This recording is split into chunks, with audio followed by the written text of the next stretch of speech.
नमस्कार दोस्तों, मैं हूं आपका होस्ट सूरज कुमार और आप देख रहे हैं IGNOU IQ Hindi YouTube channel. आज हम बात करेंगे BPAG 172 क्वेश्चन के विश्लेषण की। यानी आज जो आपका एग्जाम हुआ है BPAG 172 जिसका शीर्षक है शासन मुद्दे और चुनौतियां, उसका आज सेकंड हाफ में एग्जाम था। तो एग्जाम में जितने भी क्वेश्चन आए हैं उन सभी क्वेश्चन का हम लोग यहाँ पर विश्लेषण करेंगे और आंसर जानेंगे। क्वेश्चन बैंक जितने भी लोगों ने लिए हैं प्लीज़ वो कमेंट कर दें कि मेरे बनाए 25 क्वेश्चन में से कितने क्वेश्चन आए हैं। मेरे बनाए 25 क्वेश्चन में से 90% क्वेश्चन जो है दोस्तों एग्जाम में पूछा जा चुका है, नहीं वही क्वेश्चन एग्जाम में घुमा फिरा के पूछा है। तो कहीं ना कहीं मैं कह सकता हूं कि मेरे बनाए क्वेश्चन बैंक का फायदा बच्चों को मिला है और मिलेगा। तो अगर किसी और सब्जेक्ट का क्वेश्चन बैंक आपको चाहिए तो पहले ही परचेज कर लीजिए। तो आइए शुरू करते हैं क्वेश्चन का भाग 1। पहला सवाल है वैश्वीकरण, राज्य, बाजार तथा नागरिक समाज के बीच संबंधों का विश्लेषण कीजिए। ऑलरेडी मैंने पढ़ाया है, ये जो क्वेश्चन है ये पहले चैप्टर का क्वेश्चन, अगर आपको याद होगा तो पहला चैप्टर का शीर्षक ही था वैश्वीकरण, राज्य, बाजार। देखिए वैश्वीकरण क्या है। वैश्वीकरण मैंने कहा था दुनिया का छोटा हो जाना, ग्लोबल हो जाना, नहीं बोलते ग्लोबल हो गया। क्यों?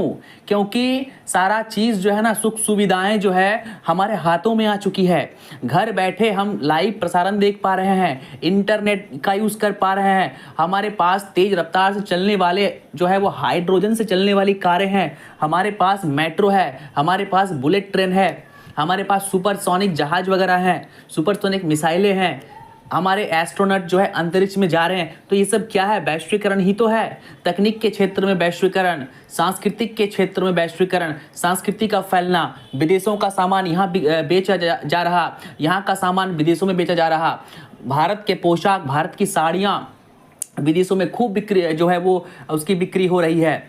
विदेशियों का ड्रेस पोशाक जो है भारत में खूब प्रचलन में हो रहा है। तो यही तो है वैश्वीकरण। राज्य का कॉन्सेप्ट क्या है? मैंने क्या बताया था कि स्टेट क्या है? किसी कहीं पर भी स्टेट अगर होने के लिए क्या चाहिए? एक जमीन चाहिए, नागरिक चाहिए, यानी एक ऐसा समुदाय चाहिए जिस पर कोई राजा बैठकर शासन कर सके, और तीसरा क्या चाहिए? राजा चाहिए। यानी इन तीनों से एक राज्य बनता है। बाजार की बात करें तो बाजार यानी मार्केट में क्या करते हैं? क्रय विक्रय करते हैं। बाजार में क्या करते हैं? क्रय विक्रय करते हैं। बाजार में कस्टमर होता है और सेलर होता है। और बाजार के क्या फायदे होते हैं? कहीं पर अगर बाजार लगता है तो उससे इकोनॉमी बूस्ट होती है। आज अगर भारत की इकोनॉमी कहीं ना कहीं बूस्ट हुई है, हम लोग जो है वो 3 ट्रिलियन इकोनॉमी बने हैं, तो कहीं ना कहीं इसके पीछे हमारा मार्केट है, हमारा पॉपुलेशन है। भारत की मार्केट इतनी बड़ी है, इतना बड़ा मार्केट है भारत का कि विदेशी व्यापारी लोग इंडिया आकर अपना सामान बेचना चाहते हैं। आई बात समझ में? तो ये हो गया वैश्वीकरण, राज्य, बाजार, नागरिक समाज के बीच संबंध। तो इनके बीच संबंध क्या है? क्योंकि सभी देखिए आपस में जुड़ा हुआ है। वैश्वीकरण जुड़ा हुआ है राज्य से, वैश्वीकरण जुड़ा हुआ है बाजार से, और वैश्वीकरण जुड़ा हुआ है हम नागरिकों से, हमारे समाज से। क्योंकि बिना वैश्वीकरण के आप एक कदम भी चल नहीं सकते। मार्केट में देख लीजिए, लोग फोन पे से पैसा ले दे रहे हैं। राज्य की बात कर लीजिए, राज्य की सुख सुविधाएं। नागरिकों की बात कर लीजिए, इंटरनेट का यूज करना, यूट्यूब का यूज करना। अभी आप वीडियो ही देख रहे हैं यूट्यूब पर, तो भैया ये वैश्वीकरण ही है। नंबर 2 क्वेश्चन पे आइए। संविधान के संचालन के ढांचे और शासन में राज्यकर्ताओं की भूमिका। देखिए पहले ही देखिए क्वेश्चन को कितना घुमाया है, ध्यान से इसको समझिए। शासन में राज्यकर्ताओं की भूमिका, यानी राज्यकर्ता कौन होते हैं? राज्य में कर्ता कौन होते हैं? मुख्यमंत्री होगा, विधानसभा के सदस्य होंगे, सरकार के सचिव होंगे, यही लोग तो होंगे। तो हमने क्या बताया था कि संविधान के संचालन के ढांचे, यानी पूरा का पूरा जो हमारा शासन चलता कैसे है? शासन के सरकार के 3 अंग होते हैं, पढ़ाया था। विधायिका, कार्यपालिका, न्यायपालिका। विधायिका कानून बनाती है, कार्यपालिका उसको लागू करती है, और न्यायपालिका इस बात का ध्यान रखती है कि उस कानून का सही ढंग से पालन हो रहा है कि नहीं। किसी भी बिल को अगर पास करना होता है तो सबसे पहले प्रधानमंत्री या सरकार उस बिल को लोकसभा और राज्यसभा में लाती है। उसके बाद वो बिल दोनों सदनों से पास होने के बाद राष्ट्रपति के पास जाता है। राष्ट्रपति उस पर सिग्नेचर करते हैं, तब वो बिल जाके पूरे देश भर में क्या हो जाता है, लागू हो जाता है। तो ये क्या हो गया, ये संविधान का संचालन, यानी पूरा देश ऐसे ही चलता है। विधायिका, कार्यपालिका एंड न्यायपालिका। स्टेट की बात करें, राज्यों की बात करें, तो राज्यों में भी दोस्तों यही सिस्टम है। शासन के द्वारा लोकतंत्र को मजबूत करने, अब देखिए यहां पर ये शासन में राज्यकर्ता कौन होंगे, प्रधानमंत्री होगा, मुख्यमंत्री होगा, प्रधानमंत्री के नीचे कैबिनेट मिनिस्टर होंगे जो कैबिनेट में काम करेंगे। अगर बीपीएजी 172 का आप नोट्स लिए होंगे मुझसे ना, तो उस नोट्स को खोल के देखिएगा। मैंने प्रधानमंत्री का उल्लेख किया है, प्रधानमंत्री के मंत्री परिषद का उल्लेख किया है, क्योंकि प्रधानमंत्री के नीचे जो मंत्री होते हैं वो भी राज्यकर्ता हैं, यानी राज्य के लिए, स्टेट के लिए वो काम करने वाले होते हैं। यहाँ पे राज्य का अर्थ होता है देश। शासन के द्वारा लोकतंत्र को मजबूत करने के उपाय, यानी शासन के जरिए हम लोकतंत्र को मजबूत कैसे करते हैं, सुशासन से। कहा था वीडियो में ही पलटू राम के बारे में, सुशासन बाबू के बारे में वीडियो देखते हैं तो आपको याद होगा। शासन जितना मजबूत होगा, ठीक है, तो क्या करेंगे हम लोग, संविधान, अगर आप संविधान को फॉलो करते हैं, अगर आप संविधान को फॉलो करते हैं तो आप लोकतंत्र को मानेंगे। आप लोकतंत्र को मानेंगे तो आप एक अच्छा शासक बनेंगे, और आप अच्छा एक शासक बनेंगे तो आप हमेशा ये चाहेंगे कि लोकतंत्र मजबूत हो, क्योंकि लोकतंत्र का मजबूत होना किसी भी देश के लिए बेहद जरूरी है। लोकतंत्र अगर मजबूत नहीं होगा तो देश राजशाही की ओर बढ़ जाएगा, देश में अराजकता फैल जाएगी। तो शासन, यानी मान लीजिए कि कोई ऐसा प्रधानमंत्री आ गया शी जिनपिंग का जैसा, एकदम तानाशाह, संविधान को नहीं मानेंगे, संविधान को फेंक देंगे, ठीक है। आई बात समझ में। अभी क्या हुआ, खालिस्तान के लोगों ने अभी क्या किया, आज की घटना कनाडा की, भारत के संविधान को जला दिया गया, भारत के झंडे को फाड़ दिया गया और बोल दिया गया खालिस्तान बनाएंगे, ये बनाएंगे। आई बात समझ में। तो कहीं ना कहीं क्या है कि शासक जो है आपका, प्राइम मिनिस्टर जितना मजबूत होगा, आपका लोकतंत्र भी उतना ही मजबूत होगा। आपका शासक अगर शी जिनपिंग या किम जोंग उन या व्लादिमीर पुतिन की तरह आ गया, तब तो फिर वो अपना एजेंडा चलाएगा, संविधान को वो मानेगा ही नहीं। आई बात समझ में। चलिए देखते हैं आगे। वर्तमान युग में शासन की चुनौती और नौकरशाही की बदलती भूमिका। सारे सवाल नोट से आए हैं भाई साहब। तो शासन की चुनौती क्या है, शासन की चुनौती, शासन में क्या क्या अरंगा आ सकता है। सबसे पहला, कल ही मैंने बच्चों को जूम क्लास पे पढ़ाया था, बेरोजगारी, गरीबी, अशिक्षा, ये सब क्या है, यही सब तो है पर्यावरण का अनदेखा करना, ठीक है। पर्यावरण की अनदेखी, चिपको आंदोलन याद होगा, सरकार के विरुद्ध चलाया गया था। तो कहीं ना कहीं सरकार के विरुद्ध अगर कोई भी आंदोलन, किसी भी प्रकार का आंदोलन चलता है तो ये शासन के लिए चुनौती ही तो है, शासन को चैलेंज ही तो कर रहे हैं कि हमें नौकरी दो वरना सत्ता को उखाड़ के फेंक देंगे। बीजेपी को इस बार कम वोट आया कि नहीं जी, क्यों आया, क्योंकि भाजपा ने कुछ ऐसे काम किए थे, अग्निवीर योजना वाला और भी बहुत सारे काम थे जो लोगों को पसंद नहीं आया, तभी तो भाजपा को वोट कम मिल गए। तो शासन की चुनौती में क्या है, बेरोजगारी है, बेरोजगारी बढ़ेगा तो सरकार पर, शासन पर छात्रों का, लोगों का दबाव बढ़ेगा। अशिक्षा, शिक्षित लोग नहीं होंगे तो एजेंडा नहीं समझेंगे, शिक्षित लोग नहीं होंगे तो सरकार के कामकाज को नहीं समझेंगे, ठीक है। और ऊपर से जो यूट्यूबर लोग हैं जो बोल देंगे उसी को मान लेंगे। तो ये क्या है, अशिक्षा, अशिक्षा भी शासन के लिए चुनौती है। गरीबी, लोगों का गरीबी रेखा से ऊपर उठना बहुत जरूरी है। अगर आप गरीब रहेंगे, महंगाई बढ़ेगी तो सामान नहीं खरीद पाएंगे, घर नहीं चलेगा आपका, घूम फिर नहीं पाएंगे, तो सरकार के खिलाफ आंदोलन करेंगे। तो ये सभी क्या है, शासन की चुनौतियां हैं। नौकरशाही की बदलती भूमिका, देखिए नौकरशाही की बदलती भूमिका यानी कहीं पर नौकरशाह का पावर कुछ है और कहीं पर नौकरशाह का पावर कुछ है।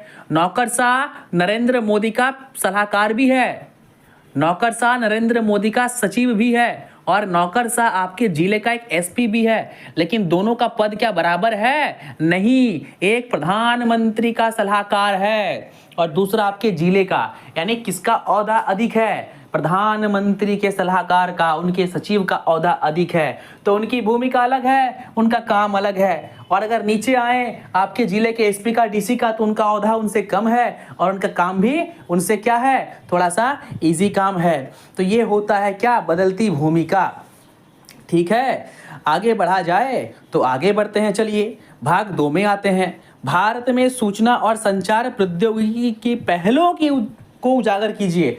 भारत में सूचना और प्रौद्योगिकी 1970 के दशक से आना स्टार्ट हुआ। सबसे पहले तो ये जान लीजिए कि हम लोग मॉडर्न होना कब शुरू हुए। आप जो जीन्स पैंट पहनते हैं ये आपका देन नहीं है, ये अंग्रेजों का देन है। आप जो चाय पीते हैं अंग्रेजों का देन है। हावड़ा का ब्रिज, बड़े बड़े पुल, संसद, पुराना संसद भवन, राष्ट्रपति भवन, इंडिया गेट, ये सभी अंग्रेजों का देन है। तो अंग्रेज आए तो आधुनिकीकरण शुरू हुआ, अंग्रेज आए तो संचार बढ़ा। और 1970 के दशक में भारत में एक दौर चला था, किस चीज का दौर, कंप्यूटर आएगा, ये आएगा, तो 1990 में आया था, उससे पहले रेडियो वगैरह था। लेकिन संचार शुरू हो चुका था, दूरदर्शन शुरू हो चुका था, रेडियो कम्युनिकेशन शुरू हो चुका था। पहले हो रही थी किस चीज की, कि भारत को भी हम लोग क्या करेंगे, टेक्नोलॉजी में आगे लेकर जाएंगे, क्योंकि भारत में वैज्ञानिकों की कमी थोड़ी थी। होमी जहांगीर भाभा, उसके बाद आपका एपीजे अब्दुल कलाम, ठीक है, सीवी रमन, बहुत सारे ऐसे भयंकर भयंकर हमारे पास वैज्ञानिक थे जिन्होंने बहुत अच्छा अच्छा काम किया है। अब क्या हुआ, अब राजीव गांधी आए, 1990 का दौर याद कीजिए, ठीक है, 1990 का दौर याद कीजिए। 84 के बाद इंदिरा गांधी की मृत्यु के पश्चात भारत में कंप्यूटर आया, राजीव गांधी को उसका श्रेय जाता है। भारत भी क्या हुआ, सूचना प्रौद्योगिकी के क्षेत्र में आगे बढ़ा। भारत ने अपना रडार सिस्टम बनाया, भारत में फिर मोबाइल फोन आया, कई भारतीय मोबाइल कंपनियां आई, बीएसएनएल का आविष्कार हुआ, बीएसएनएल अस्तित्व में आया, बीएसएनएल पूरे देश भर में फैल गया। तो इस तरीके से क्या हुआ, भारत में सूचना प्रौद्योगिकी की पहल हुई। इसको आप चाहेंगे ना तो और अच्छे से लिख सकते हैं, बीएसएनएल के बारे में लिख सकते हैं। देखिए उस टाइम पे क्या था, उस टाइम पे सरकार की एक ही कंपनी थी बीएसएनएल, भले आज वो डूब गया है वो अलग बात है, लेकिन कभी तो थी बीएसएनएल। आज वो सरकार की लापरवाही के कारण डूब चुका है, लेकिन पहले तो था। आई बात समझ में? चलिए इसको और डिस्क्राइब से हम लोग कर सकते हैं कि उसके जो हमारा जो अभी जो हम लोग है ना, तो अभी के टाइम पे क्या हो रहा है कि हम लोग भयंकर टाइप से आगे बढ़ रहे हैं। इंटरनेट का बहुत अधिक यूज हो रहा है। सबसे अधिक इंटरनेट का यूज करने वाला, संचार मीडियम का यूज करने वाला कौन है, भारत ही तो है, ठीक है। अब देखिए 2025 तक आईसीटी बोले तो आपका यही संचार एवं सूचना प्रौद्योगिकी क्षेत्र को $1 ट्रिलियन क्या अनुमानित जीडीपी का 20% तक बढ़ाना है। कई सारे कंपनियां हैं, इन्फोसिस है और भी बहुत सारी ऐसे कंपनियां हैं जो इसके ऊपर लगी हुई है। अगर बात करें 2023 की, तो 2023 में $445 बिलियन को पार करने का उम्मीद है और ये उम्मीद पूरा हो चुका था। 2025 की बात करें तो लगभग इसका दुगुना हमने जो है वो क्या किया है, इस पर आगे बढ़ा है। किस पर, सूचना प्रौद्योगिकी पर। भारत की बात करें तो भारत में प्रमुख आईसीटी केंद्र कहां पर है, बेंगलोर में है, हैदराबाद में है, चेन्नई में है, नई दिल्ली, गुरुग्राम, मुंबई और पुणे। भारत में एक सुव्यवस्थित वितरण प्रणाली और कई स्थापित वैश्विक आईसीटी वितरक हैं जो सूचना प्रौद्योगिकी आपको प्रोवाइड करते हैं। कई सारे प्राइवेट कंपनियां भी है जो आपको प्रोवाइड करते हैं। भारतीय दूरसंचार ग्राहक जियो की बात करें तो जियो क्या है, टेलीकॉम जो है कंपनी है। एयरटेल क्या है, जियो को देख लीजिए, आज फ्री में 5G दे रहा है यूज करने के लिए। दे रहा है कि नहीं, यही तो है भैया, यही सबको तो लिखना था। जिन्होंने लिख दिया है उनको बहुत बहुत जो है वो शुभकामनाएं, अच्छा मार्क्स लाने वाले हैं आप। और जो नहीं लिख पाए नेक्स्ट एग्जाम की तैयारी करें। क्वेश्चन नंबर 6 में आइए, समकालीन समय में शासन में मीडिया महत्वपूर्ण भूमिका निभाता है। भैया देखिए कितना सुंदर सवाल है, इस पे अगर आप चाहे ना तो भयंकर लिख सकते हैं, ठीक है। क्या लिख सकते हैं, ध्रुव राठी से लेकर रवीश कुमार तक बिल्कुल लिख सकते हैं, ठीक है। रवीश कुमार से लेकर गोदी मीडिया तक। देखिए भैया रवीश कुमार एक ऐसा बंदा है ना, आप उनको गलत नहीं बोल सकते। आप बोलो कैसे, जब कांग्रेस का सरकार था तब भी उसने कांग्रेस को क्रिटिसाइज किया था। उस बंदे ने वो बंदा किसी का नहीं है, ठीक है। उस बंदे ने उस टाइम भी कांग्रेस को क्रिटिसाइज किया था। आज भाजपा है तो भाजपा को भी कर रही है। और देखिए होना चाहिए। मीडिया अगर सरकार की गुलाम हो जाए तो सरकार की कमियों को कौन दिखाएगा, सरकार की कमियों को कौन बताएगा। तो मीडिया का रुख हमेशा सरकार से ऑपोजिट होना चाहिए। याद रखिएगा, सबसे मजबूत विपक्ष संसद में बैठा विपक्ष नहीं बल्कि मीडिया को होना चाहिए। सरकार की एक से एक त्रुटि को मीडिया को तुरंत दिखा देना चाहिए। वो जो बेरोजगार वाला जो आया था, उसके बाद आपका पेपर लीक वाला जो मामला आया था, किसने उठाया था? रवीश कुमार ने। आपने देखा आज तक उठाने के लिए?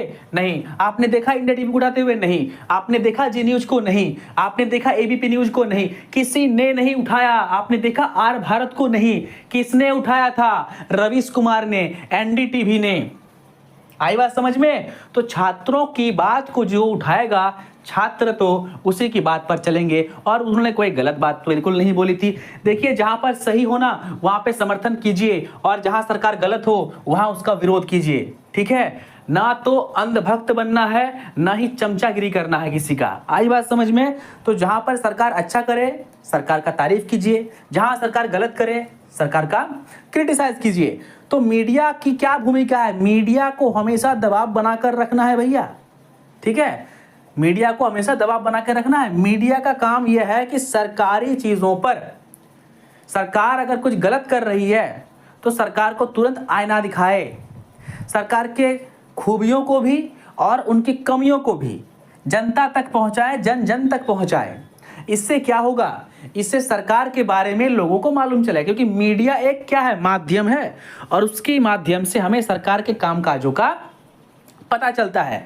मीडिया सरकार पर दबाव बनाती है, शासन पर दबाव बनाती है। शासन मीडिया से डर के रहता है कि अगर कुछ गलत करेंगे तो क्या होगा?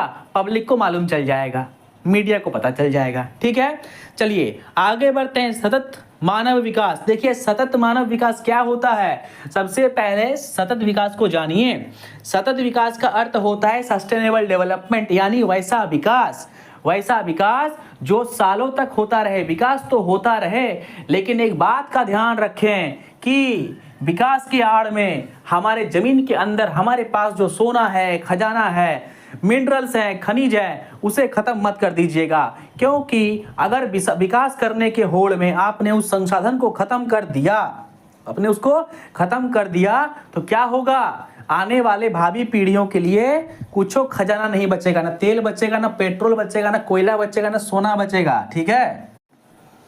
और सतत मानव विकास की बात करें तो अगर ह्यूमन डेवलपमेंट की बात करें तो इंसान जो है हमेशा से विकास करता आया है। आप चले जाइए आज से हजारों साल पहले, 10,000 साल पहले का इंसान और आज के इंसान में आपको बहुत फर्क दिखेगा। क्या दिखेगा? बहुत फर्क दिखेगा। तो सतत मानव विकास में क्या होता है? पहले के इंसान कैसे थे भैया? आदि मानव कैसे थे? बताइए, कमेंट कीजिए आप लोग। आदि मानव लोग कैसे हुआ करते थे और हम लोग अभी कैसे हैं? तो बहुत फर्क होता है भैया सतत विकास में, मानव विकास में।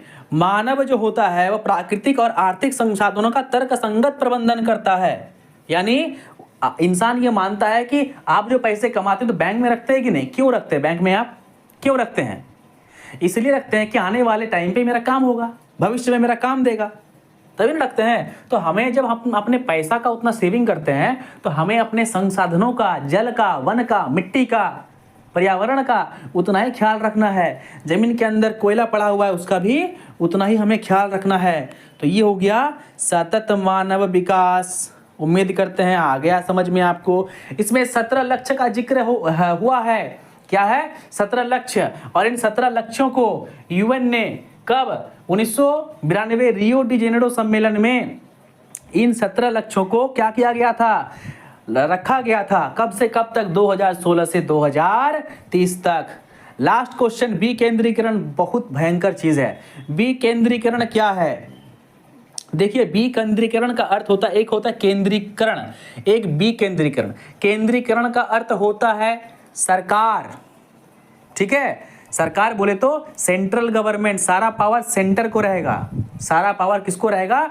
सेंटर के पास रहेगा। और विकेंद्रीकरण का अर्थ उसका जस्ट ऑपोजिट होता है। कुछ पावर सेंटर के पास रहेगा, बाकी पावर स्टेट के पास रहेगा। भारत में बोल सकते हैं कि विकेंद्रीकरण है, क्योंकि स्टेट गवर्नमेंट के पास भी अपने कुछ कुछ अधिकार हैं, अपने कुछ कुछ पावर हैं, वो भी नियम पास कर सकते हैं अपने अपने राज्यों में। तो ये हो गया विकेंद्रीकरण। विकेंद्रीकरण यानी एक जगह पर पावर का ना होना। ठीक है? एक जगह पर, अब चीन की बात करें तो एक जगह पर पावर है, अमेरिका की बात करें एक जगह पर पावर है, राष्ट्रपति जो बोलेगा वही होगा। इंडिया में ऐसा नहीं है। इंडिया में प्रधानमंत्री आयुष्मान भारत कार्ड योजना लागू करती है, लेकिन ममता बनर्जी बोलती है ये चलबे ना, आयुष्मान कार्ड बंगाल में चलबे ना। ठीक है? तो वो बोलता है कि बंगाल में नहीं चलेगा, क्या आयुष्मान कार्ड नहीं चलेगा। तो यानी उसके पास अपना खुद का पावर है कि वो मोदी का योजना का भी विरोध कर सकती है। यही तो है विकेंद्रीकरण भैया, लिखना यही था। और स्थानीय शासन के आयाम का परीक्षण कीजिए। स्थानीय शासन में भैया आपको पंचायती राज के बारे में लिखना था। अशोक मेहता समिति, बलवंत राय मेहता समिति, यही सब तो था भैया। 73वां संविधान संशोधन, 74वां संविधान संशोधन, पहला पंचायती चुनाव कब हुआ, पंचायत के त्रिस्तरीय पंचायत होते हैं, एक होता है आपका क्या जो ग्राम प्रधान वगैरह, एक पंचायत समिति और एक जिला परिषद। नगरों की बात करेंगे तो नगर में नगर निगम, नगर पालिका आ जाएगा, ठीक है, मेयर का चुनाव आ जाएगा।